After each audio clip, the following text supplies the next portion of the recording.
লাঞ্ছিত কেন? জবাব চাই, জবাব চাই। এর নিয়োগ বন্ধ করো, করতে হবে। বন্ধ করো, করতে হবে। সিসির নিয়োগ এর কালো হাত ভেঙে দাও, গুড়িয়ে দাও। শিক্ষকদের উপরে হামলা কোনোভাবেই কাম্য নয়। শিক্ষকদের গায়ে আঘাত করা মানে পুরো জাতির গায়ে আঘাত করা, এবং আমি এটার তীব্র নিন্দা জানাচ্ছি। আমরা সকলে সম্মিলিতভাবে মাধ্যমিক শিক্ষকদের যে সরকারি মাধ্যমিক শিক্ষক পরিবারের পক্ষ থেকে আমি বলছি যে এটা ন্যাক্কারজনক ঘটনা, এবং যারা এই কাজটি করেছেন আমি তাদের দৃষ্টান্তমূলক শাস্তি দাবি করছি। এই শিক্ষা কর্মকর্তাদের কর্তৃক পদ দখলের যে চেষ্টা, সে চেষ্টা আমরা বন্ধ করে দিতে চাই। তারা অলরেডি সিনিয়র শিক্ষক ও নবম শ্রেণী কর্মরত আছে। আমাদের শিক্ষকবৃন্দের পক্ষ থেকে যেন এই পদোন্নতি দেওয়া না হয়।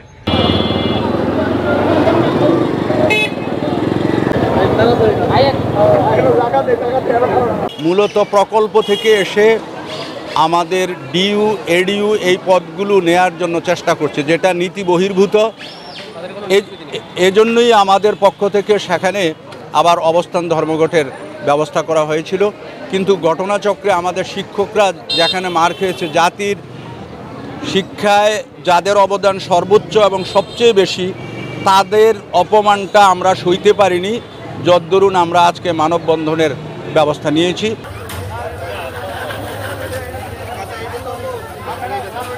এনজিওর কিস্তি প্রথমবার বিকাশ পেমেন্ট করলেই 20 টাকা ইনস্ট্যান্ট ক্যাশব্যাক। তাদের এটা ছিল ব্লক পোস্ট।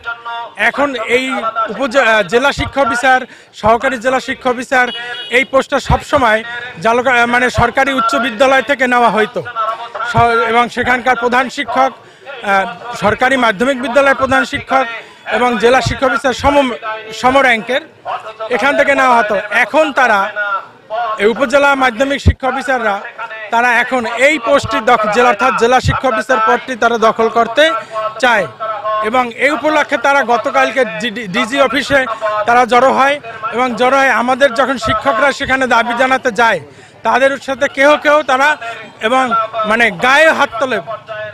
আমরা এর প্রতিবাদে আজকের এই মানববন্ধন করতেছি, এবং আমাদের সরকারের কাছে এর সুষ্ঠু বিচার এবং আমাদের যাতে এবং নিয়োগগুলো এই সরকারি মাধ্যমিক বিদ্যালয় থেকে হয় তার পূর্ণ দাবি জানাচ্ছি।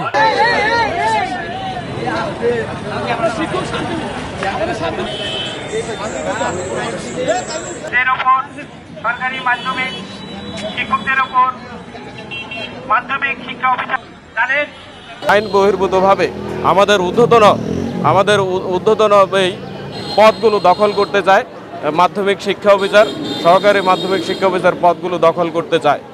এরই প্রতিবাদে আমরা যখন শান্তিপূর্ণভাবে অবস্থান নিচ্ছিলাম মাউসি ঢাকাতে, সেখানে তারা আমাদের উপর অতর্কিত হামলা চালায়। আমরা এই সরকারের কাছে আমাদের এই ন্যাক্কারজনক হামলার তীব্র প্রতিবাদ জানাচ্ছি, এবং তাদের এই আমাদের সুষ্ঠু তদন্তের সাপেক্ষে তাদের দৃষ্টান্তমূলক শাস্তি দাবি করছি।